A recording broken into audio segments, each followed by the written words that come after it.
Тема мамлекеттик түзүлүш жана башкаруунун формалары. Ар кандай өлкөлөрдүн мамлекеттик түзүлүшү башкаруу формалары менен мүнөздөлөт экен. Башкаруунун республикалык жана монархиялык эки башкаруунун республикалык жана монархиялык эки формасы бар экен. Республикалык форма байыркы убакта эле пайда болуптур. Байыркы Римде, бирок жаңы жана соңку кылымдарда ал аябай таралган. 1991 жылы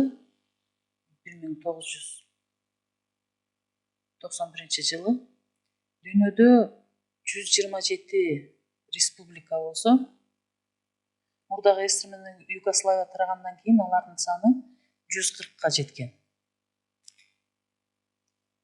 Республикалык түзүлүштө закон чыгаруучу бийлик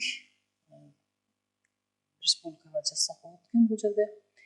Азыркы мезгилде 140 республика бар экен. Республикалык түзүлүштө закон чыгаруучу бийлик парламентке, ал эми аткаруучу бийлик өкмөткө таандык.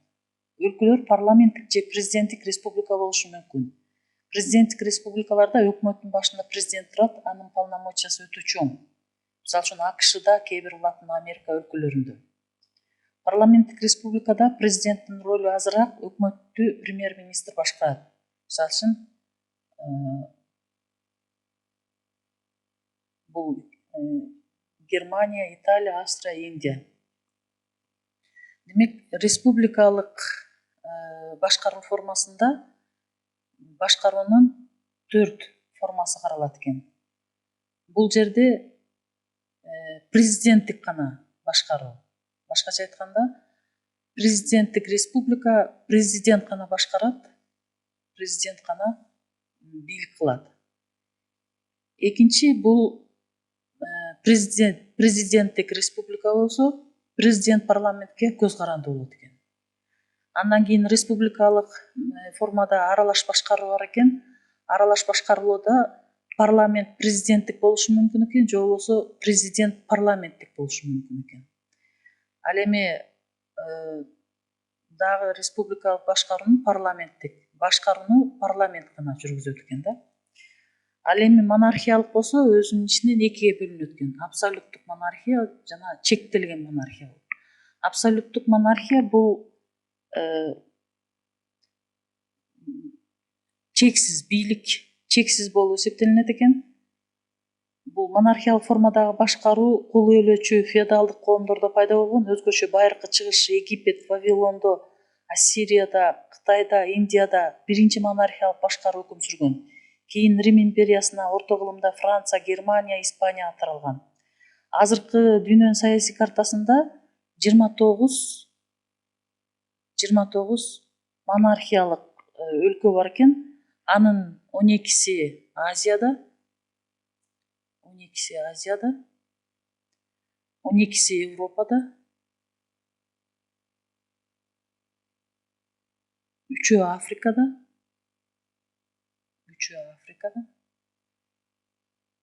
бирөөсү Океанияда экен.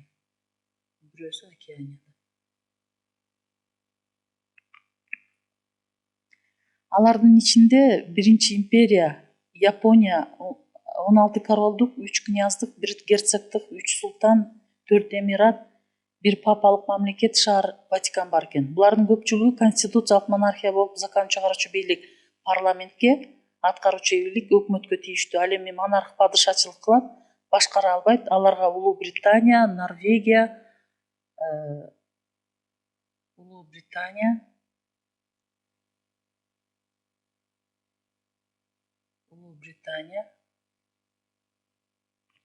Норвегия,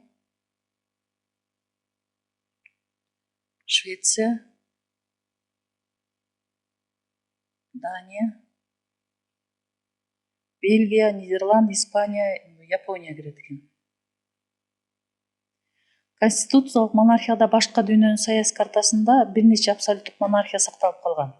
Бул абсолюттук монархия сакталып калган. Бул жерде Сауд Аравиясы,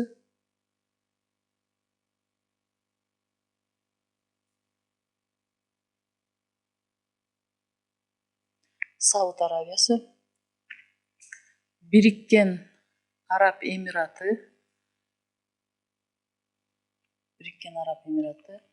Оман, Бруней, Кувейт жана башка. Өкмөт жана башка бийликтин баардык монархка баш ийет, парламенттик бийлик жокко чейин. Өмүрү өткөнчө монарх бийлигин жүргүзөт, ал тукумдан тукумга берилет. Малайзия менен Бириккен Араб Эмиратынын монархтары 5 жылдык мөөнөткө шайлашат. Абсолюттук монархиянын башка түрү дагы бар экен. Бул Ватиканды ак сөөктөр башкарбастан Рим папасы башкарат экен. Бул мындай башкарууну биз теократиялык башкаруу дейт экенбиз. Теократиялык демек дин башкарат экен.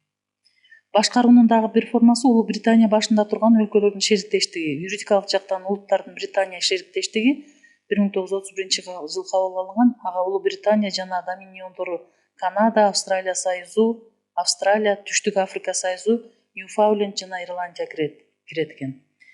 Бул картаны карап көрсөк азыр мамлекеттик түзүлүштүн башкаруусунун формалары боёктор менен берилген.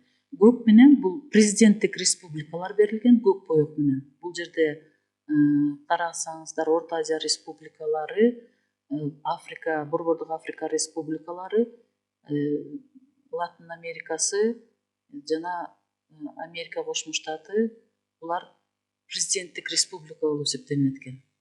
Жашыл боёк менен бул президенттик, башкача айтканда президенттик парламент башкарат экен.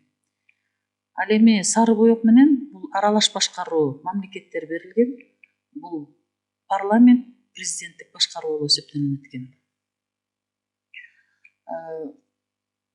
Андан ары сары түс менен, кочкул сары түстөр менен парламенттик республикалар, парламенттик мамлекеттер берилген.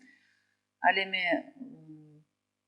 бул боёктор менен конституциялык монархия жана абсолюттук монархия мамлекеттери берилген. Мурекки Сауд Арабиясындагы,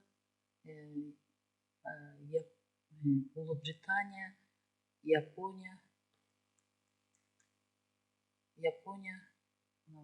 боёктор менен бул конституциялык монархия жана абсолюттук монархия берилген. Күрөң боёк менен бул бир партиялуу республика Кытай берилген.